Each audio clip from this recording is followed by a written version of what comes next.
다 같이 찬송가 391장, 찬송가 391장 한마음 한목소리로 부르겠습니다.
오늘 하나님께서 우리에게 주신 말씀은 사도행전 16장 29절부터 32절까지입니다.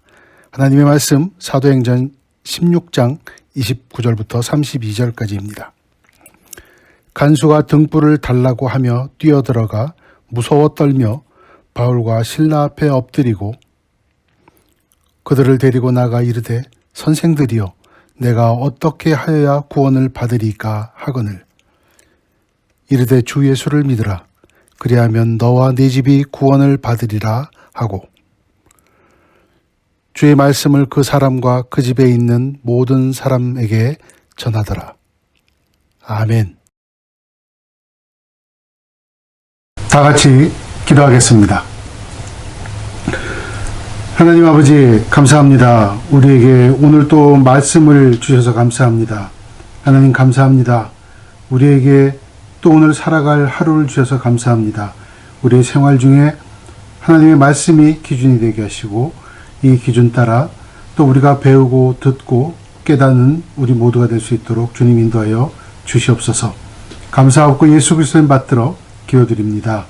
아멘. 저와 여러분은 계속해서 사도행전 강해를 하고 있습니다. 우리가 오늘 그 사도행전에 강해할 범위는 16장 16절부터 40절 마지막 절까지 되겠습니다. 지난 몇 주간의 말씀을 통하여서 우리는 사도 바울이 그의 성격, 내면의 성격이 변화해서 좀 더 유연한 자세를 가지고 새로운 도시 빌립보에 와서 선교한 결과 처음에 루디아를 만나게 되었고 루디아로부터 이제 사업가였죠. 그의 집에서부터 유럽의 첫 번째 교회가 되는 빌립보 교회를 시작했다는 것을 저와 여러분이 지난주 설교를 통해서 보았습니다. 오늘의 본문은 사도 바울은 빌립보라는 이 새로운 도시에서 어떻게 선교를 하였고 어떤 사람들을 만났고 어떤 일이 벌어졌는지를 보여주는 그런 본문이 되겠습니다. 이 빌립보는요, 마케도니아에서는 가장 첫 번째 되는 그런 도시였고 유럽에서도 상당히 큰 규모였던 도시이긴 하였습니다만 유대인이 거의 없는 그런 곳이었어요. 그래서 유대인의 회당에서 시작하지 못하고 루디아의 집에서 시작을 하게 된 것이죠. 그런 만큼 로마 문화가 아주 강력하게 지배하고 있었던 도시라고 우리가 추측해 보면 될 것입니다. 이 로마 문화는 다신교 문화였습니다. 첫 번째 이 로마 제국은 섬기던 신이 올림푸스 산에 있던 제우스를 위시한 그런 신들이었죠. 두 번째로는 줄리어스 시저, 그러니까 성경의 이름은 가이사입니다. 가이사가 그 가문이 황제에 오르면서부터 황제도 신으로 모시는, 황제를 신으로 숭배하는 그런 문화가 되었죠. 성경에 보면 예수님이 태어나실 때 아우구스토라는 황제의 이름이 나옵니다. 이 아우구스토는 이 줄리어스 시저, 그러니까 가이사의 양아들이 되겠습니다. 그리고 그것뿐만 아니라 로마 제국이 가서 승리를 거두던 모든 정복지에 있던 그 토착신들을 다시 로마로 가지고 와서 같이 신으로 섬기는 아주 다신교 문화, 어떻게 말하면 짬뽕과 같은 그런 문화를 가지고 있었다고 우리는 생각해 보면 되겠습니다. 이 선교팀은, 그러니까 바울과 선교팀은 1차 선교 여행보다 유대인의 위험이 줄기는 하였습니다. 그렇지만 이 선교팀이 겪어야 될 또 하나의 어려움은 문화적인 차이, 이런 신앙적인 배경이 전혀 다른 곳에서 또 다른 어려움을 만나게 되는 것이죠. 새로운 도시, 새로운 땅에서 새로운 도전에 직면하는 선교팀의 모습을 우리가 오늘 본문을 통해서 볼 수가 있습니다. 16절부터 19절까지에 보면은 이 점치는 여인이 나오죠. 이 점치는 여인이 그 바울과 선교팀 일행을 알아본 겁니다. 이 특이한 것은 이 점치는 여인이 종이었다는 것과 또 주인이 여러 있었다는 것을 우리가 눈여겨서 살펴보아야 할 것입니다. 당시 로마 제국 시대의 종들은 두 가지 종이 있었다고 합니다. 첫 번째는 로마 제국이 전쟁하여서 정복지에서 끌고 온 군인이라든지 또 정복지의 사람이든지 이 사람들은 전부 다 우리가 알고 있는 노예로 부렸습니다.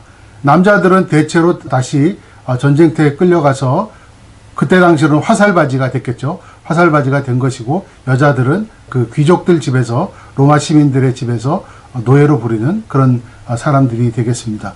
두 번째로 당시에 종이라고 하였던 것은 이런 그 전쟁에서 끌려온 전쟁 포로가 아니라 스스로 로마 시민이었지만 스스로 본인이 채무 변제를 위해서 스스로가 자기가 채무가 있는 사람 집에 가서 일을 해주고 또 채무 변제를 하기 위해서 그만큼의 일을 해주는 스스로 종이 된 사람들을 우리가 볼 수가 있습니다. 이 스스로 종이 된 사람들은 전쟁 노예와는 좀 다른 괜찮은 처우를 받았죠. 스스로의 자유도 있었고 또 따로 나가 살 수도 있었고 요즘으로 치자면 채무를 만지고 있는 사람 이 정도로 생각하면 되겠습니다. 이 사람이 여인이었는데 점을 쳤다고 합니다. 예, 본문에 보면 그렇게 기록되어 있죠. 그 점을 쳤는데 주인이 여럿이라고 얘기한 걸로 봐서 아마 점을 치다가 사업이 잘 안 됐는지 여러 사람들에게 돈을 빌리다가 채무 관계가 복잡하게 있었던 그런 사람이었다고 볼 수가 있습니다. 그런데 이 여인이 귀신이 들려서 그런지 꽤 용했나 봅니다. 수입이 괜찮았겠죠. 그리고 또한 아무도 사도 바울과 그 선교팀을 알아보지 못하였는데, 예, 드디어 이 여인이 알아보기 시작한 겁니다. 예, 빌립보에서는 정확히 사도 바울과 선교팀이 뭐 하는지 사람들이 관심도 없었지만 이 여인만 정확히 알아보는 그런 상황이 생긴 것이죠.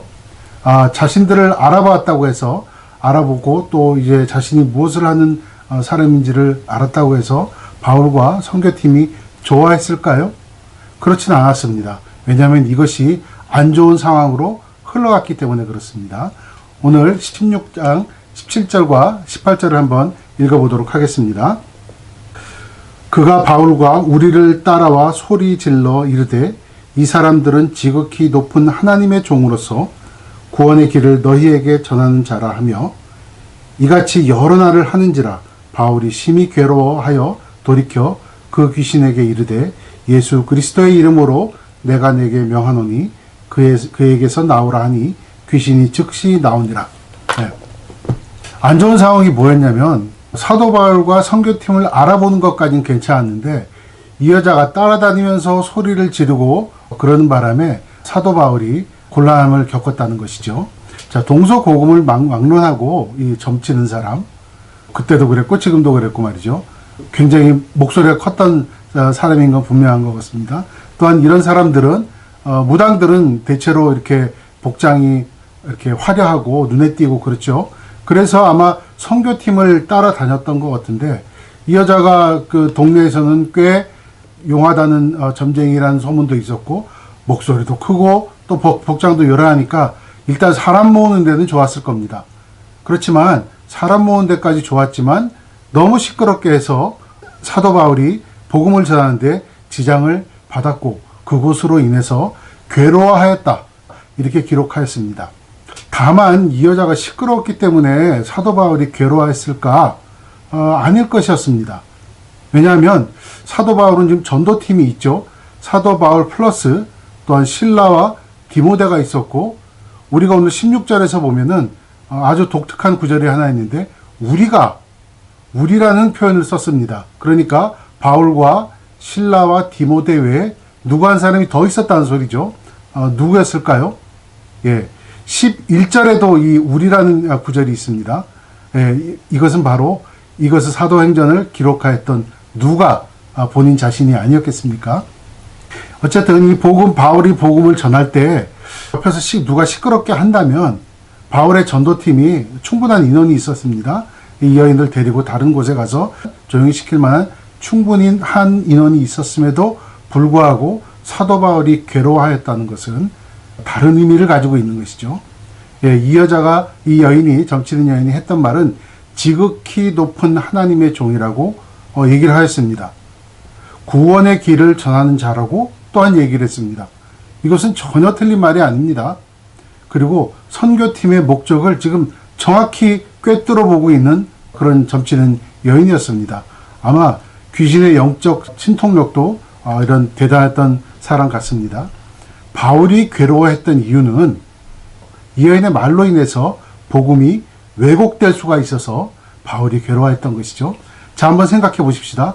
빌립보 사람들은 유대인의 문화가 유대인의 회당이 없을 정도였으니까 전혀 알지도 못하던 사람이었습니다. 그러니까 이 점치는 여인이 와서 지극히 높은 하나님의 종이라고 하면 그 하나님이 누구였겠습니까? 이 빌립보 사람들은 당연히 제우스 신이 보냈던 사람이라고 생각을 했겠죠.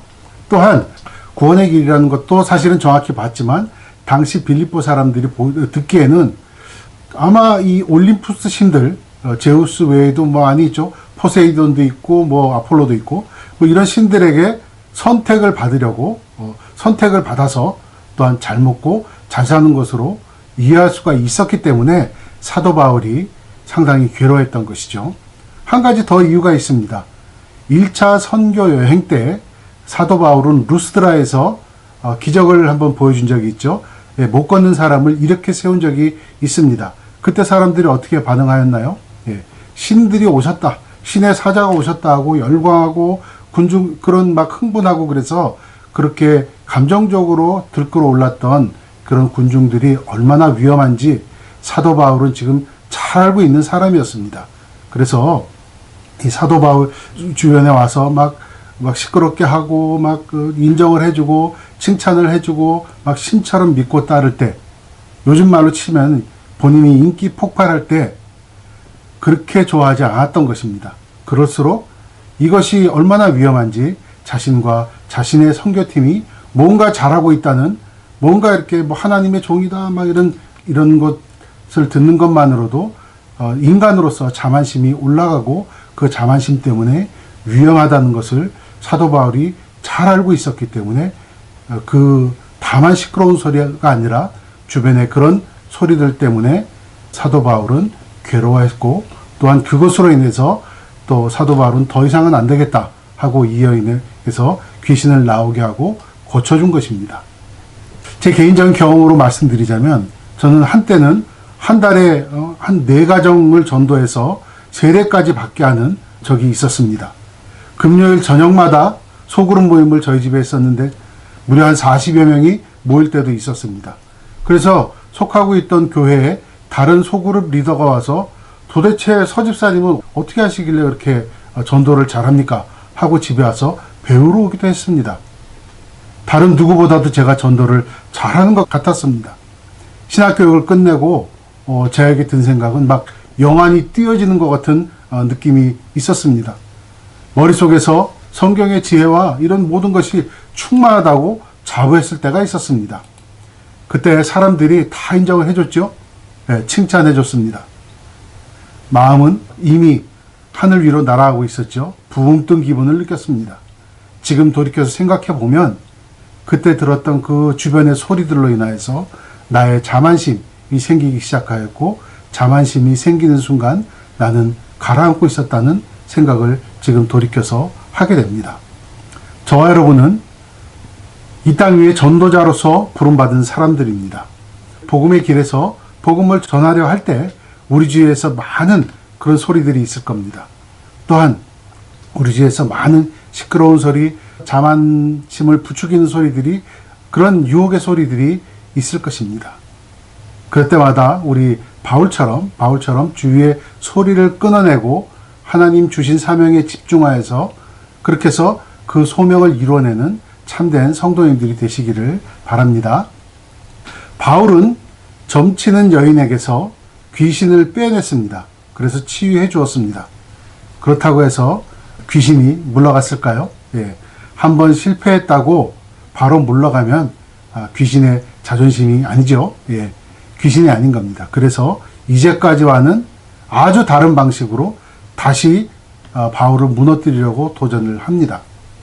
이 점치는 여인의 주인들을 부추기는 겁니다. 그래서 선교팀을 거짓말로 누명을 씌우고 사람들을 선동해서 선교팀을 고초당하게 합니다. 전에 유대인에게 가는 곳마다 이렇게 고초를 당했죠. 선교팀은 그랬지만 지금은 좀 다른 겁니다. 지금은 로마인들이 지금 고초를 주게 되는 것이고 또 이번에는 스케일이 그때보다 좀 커졌습니다. 사실은 간단한 것이죠. 마귀 들린 여인을 치료해 주었고 주인들이 만약에 그것으로 인해서 그 손해를 보았다면 피해 보상을 요구하면 간단한 문제였죠. 네, 간단한 문제였습니다. 그런데 일단 바울과 실라를 체포를 합니다. 사실관계고 뭐고 따지지 않습니다. 아마 공권력을 동원한 것으로 보아서 당시로서는 꽤 잘 나가는 아주 부자 혹은 정치인이었던 것 같습니다. 19절부터 21절까지 한번 읽어보도록 하겠습니다. 사도행전 16장 19절부터 21절까지입니다. 여종의 주인들은 자기 수익의 소망이 끊어진 것을 보고 바울과 실라를 붙잡아 장터로 관리들에게 끌어갔다가 상관들 앞에 데리고 가서 말하되 이 사람들이 유대인인데 우리 성을 심히 요란하게 하여 로마 사람인 우리가 받지도 못하고 행하지도 못할 풍속을 전한다 하거늘. 피해 보상을 요구하면 되는 것이었는데 이 사람들은 거짓말했죠. 예. 피해 보상 정도로는 약할 것 같은 겁니다. 그러니까 이 사람들은 판을 키우기 시작합니다. 사람들을 선동하여서 저 선교팀은 그러니까 바울과 저 무리들은 풍기문란한 것을 우리에게 가르치려 합니다. 예. 선동을 막 한 거죠. 이 성을 시끄럽게 한다. 선동자들이다. 이렇게 본인들이 선동을 한 것이죠. 예. 선동은 본인들이 하였고 풍기문란은 자신들의 문화를 따져보면 이건 이런 내로남불도 없습니다. 본인들의 문화가 훨씬 더 풍기문란이었죠. 이때를 기점으로 여러분 자세히 보시기 바랍니다. 이때를 기점으로 바울과 선교팀에 대한 그리고 또한 초대교회에 대한 로마 제국의 핍박이 본격화되기 시작합니다. 우리가 다음 주에는 17장을 볼 것인데 17장에 데살로니가 가서 그곳에 있는 유대인들이 이 방법을 배우기 시작합니다. 그래서 기독교를 탄압하고 교회를 탄압하기 시작합니다. 무엇으로? 죄명이 로마를 뒤집으려는 그런 세력으로 거짓말을 한 것이죠. 거짓말로 사람을 선동하게 되는 지금보다는 훨씬 더 여태까지 겪어왔던 것보다는 훨씬 더 큰 누명을 씌우게 되는 겁니다. 사도 바울의 선교팀 일행은 변호할 기회도 없이 일단 체포가 되고 끌려가서 구타를 당하게 되고 끌려가서 투옥이 된 겁니다. 선동된 군중들에 의해서 인민재판을 받게 된 것입니다. 사랑하는 뉴포인트 교회 성도 여러분, 복음을 전하다 보면 많은 오해와 누명을 쓰기도 합니다. 악한 영은 진실을 견디지 못하는 것입니다. 그렇기 때문에 우리가 진실을 말하는 우리의 입을 막으려고 하고 또한 우리를 가두려고 합니다. 또한 진실을 향한 사람들의 눈과 귀를 막으려고 합니다. 거짓말로 인해 선동이 되어 감정이 끌어오르는 사람들은 진실이 뭔지 중요하지 않습니다. 일단 그 끌어오른 감정을 해소하기 위해 희생양 죽이기에만 열중하는 것이죠. 요즘 우리 뉴포인트 교회는 탄압받는 한국교회를 위해서 기도하고 있습니다. 방역 지침에 따라서 교회를 들여도 일단 경찰, 공권력을 투입해서 교회 문을 먼저 닫게 하는 것이 지금의 한국입니다. 사람이 막 터져나가는 놀이공원이나 공항이나 지하철 같은 곳은 바이러스가 없고 광화문 근처에만 가면 바이러스 전파자라고 누명을 씌웁니다. 낙인을 찍는 것이죠. 이에 따라 사람들은 과학적인 생각, 이성적인 생각을 그런 판단을 못하게 하는 것입니다. 지금 진실을 감추려고 그렇게 선동을 하고 있습니다. 그것뿐만이 아니죠. 동성애, 낙태 이런 것을 반대만 하면 정말 치우친 언론을 동원하여서 진실을 감추고 사람들을 선동합니다. 우한 바이러스를 이용해서 또한 교회를 향해 인민재판을 해대는 곳이 지금의 한국입니다. 이런 나라는 전 세계에 중국과 북한밖에 없습니다. 우리 크리스찬들이 나라를 위해서 심각하게 생각하고 기도에 열중해야 될 때라고 믿습니다. 바른 크리스찬이라면 또한 바른 교회라면 감당해야 될 것이 바로 이 누명 쓰고 핍박받는 일이라고 생각합니다. 만약에 저와 여러분 중에서 개인적으로 그런 일을 당하시고 있는 중이라면 오늘 본문의 사도 바울의 선교팀처럼 나는 올바르게 지금 복음 전파하는 중에 있구나 도리어 확신하시기 바랍니다. 요한복음 16장 33절에 예수님께서 이런 말씀을 하셨습니다. 다 같이 요한복음 16장 33절 보도록 하겠습니다. 하나님의 말씀 요한복음 16장 33절의 말씀입니다. 이것을 너희에게 이르는 것은 너희로 내 안에서 평안을 누리게 하려 함이라. 세상에서는 너희가 환난을 당하나 담대하라. 내가 세상을 이기었노라. 아멘. 저와 여러분 좌절하지 마시고 더욱더 담대하시기 바랍니다. 세상을 이겨내시는 저와 여러분 되시기 바랍니다. 바울과 신라는 말 한마디 못해보고 매맞고 누명 쓰고 투옥당했습니다. 그래도 이들은 흐트러지지 않았습니다. 본문의 25절에 보면 옥에 있는 사람들이 다 듣도록 찬송과 기도를 하였습니다. 그런데 그것이 본인들이 옥에 갇혔으니까 얼마나 답답했겠습니까?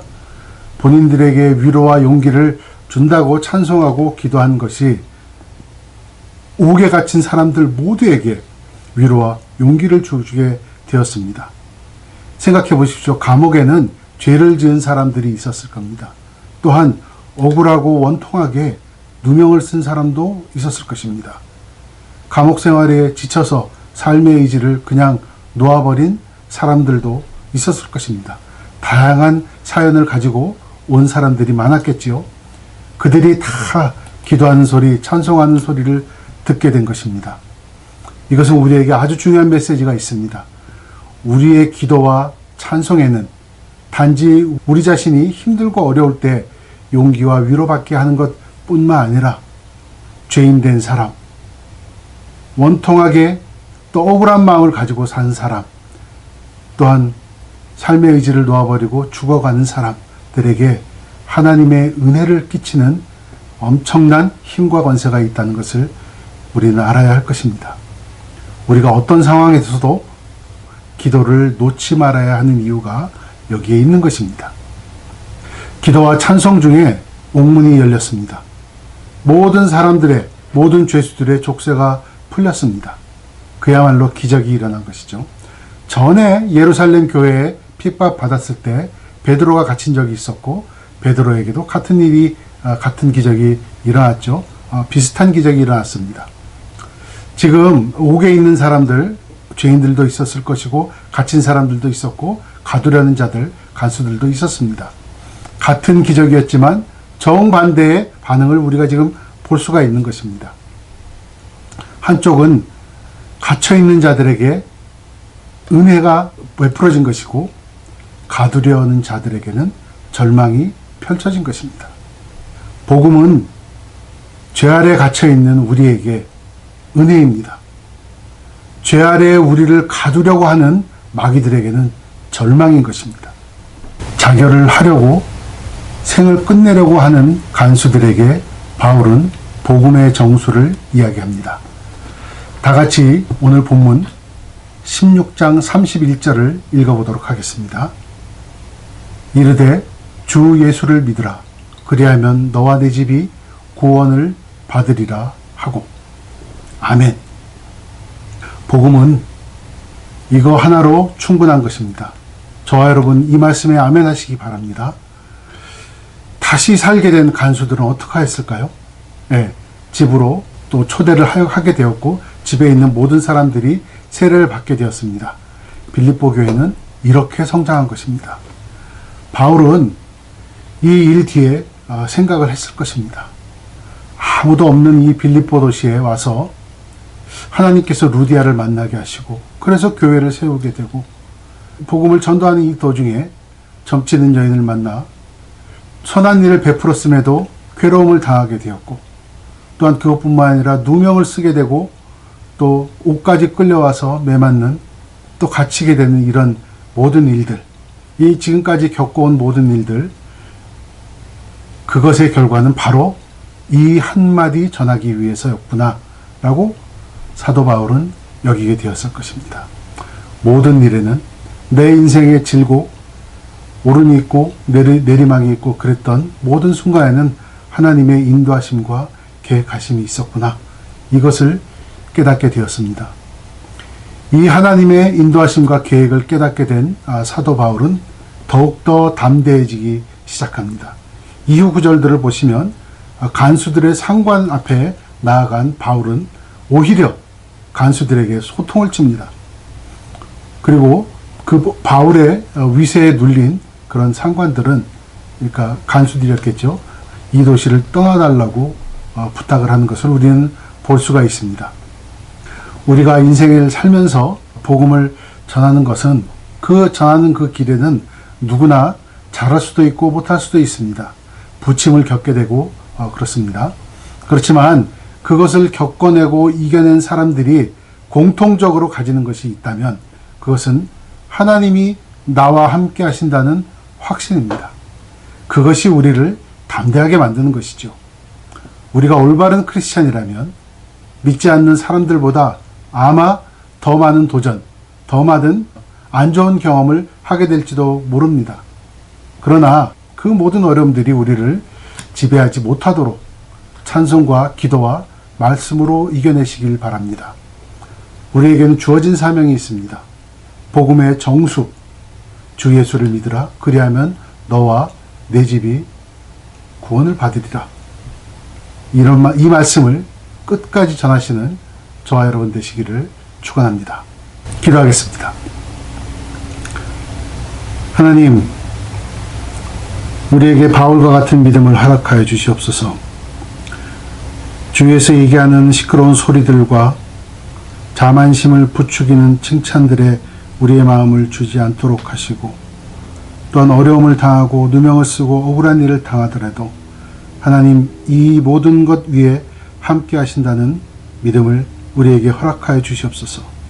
그래서 우리의 삶, 인생의 모든 영역 하나하나 가운데서 우리가 주 예수를 믿으라. 그리하면 너와 내 집이 구원을 받으리라. 이것을 전하는, 이 말씀을 전하는 귀한 사명자가 될 수 있는 복음의 전달자가 되게 하여 주시옵소서. 감사하고 예수 그리스도를 받들어 기도드립니다. 아멘. 지금은 우리 주 예수 그리스도 구원의 은혜와 전능하신 하나님 아버지의 무한지극 영원하신 사랑하심과 성령 하나님 우리 삶 속에 내주하시고 감동감화 섭리하시는 역사가 우리 뉴포인트 교회 성도들과 저들의 가정과 일터 위에 지금부터 영원토록 함께 하시기를 축원하나이다. 아멘. 아무것도 두려워 말라. 주 나의 하나님이 지켜주시네. 놀라지 마라. 겁내지 마라. 주님 나를 지켜주시네.